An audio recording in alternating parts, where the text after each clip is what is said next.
Tololing, tiger हिल और point 4875 की ऊंचाइयों के नीचे खड़े हैं।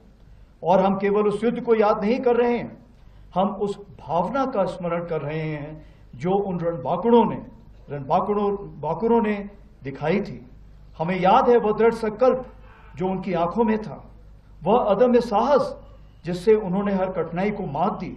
हमें स्मरण है वह नारा, वह चेतावनी, वह प्रण जो हर योद्धा के मुख से निकला। हमें श्रद्धापूर्वक नमन करते हैं उन बहादुर नायकों को जिन्होंने मृत्यु को गले लगाया ताकि हम गरिमा के साथ चैन की जिंदगी जी सके। साल 1999 में भारतीय सेना ने ऑपरेशन विजय के अंतर्गत कारगिल की ऊंचाइयों पर एक अद्वितीय विजय प्राप्त की थी। उस युद्ध में भारतीय सेना ने ऊंची पहाड़ियों पर बैठे पाकिस्तान सैनिकों और घुसपैठियों को खदेड़कर हमारी सीमा से बाहर कर दिया था और तिरंगे को इन बर्फीली चोटियों पर फहराया था।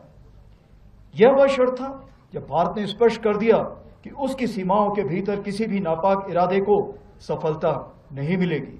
भारत की एकता और अखंडता पर कोई आंच नहीं आने दी जाएगी। इसी परंपरा को आगे बढ़ाते हुए ऑपरेशन सिंदूर के दौरान भी भारतीय सेना ने उसी अदम्य साहस और दृढ़ संकल्प के साथ पाकिस्तान समर्थित टेररिस्ट इंफ्रास्ट्रक्चर को निशाना बनाया और पाकिस्तान की अन्य आक्रामक कार्रवाइयों को प्रभावशाली ढंग से विफल करते हुए एक निर्णायक जीत हासिल की।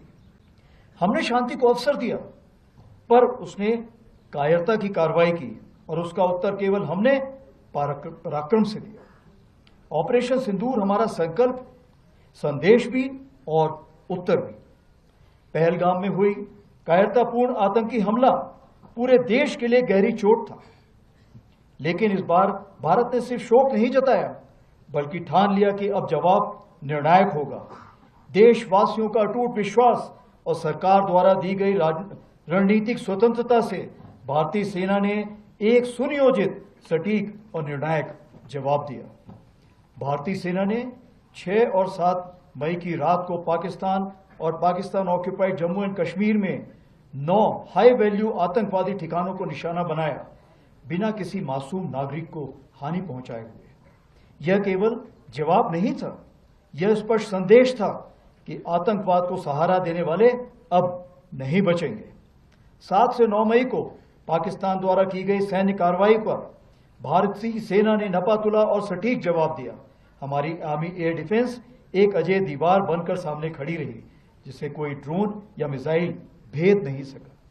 यह सब होल ऑफ नेशन अप्रोच के अंतर हुआ, जहां थल सेना, वायुसेना, नौसेना और अन्य सरकारी और प्राइवेट डिपार्टमेंट्स सब एक साथ मिलकर खड़े हुए, जिसमें एनजीओ भी शामिल थे।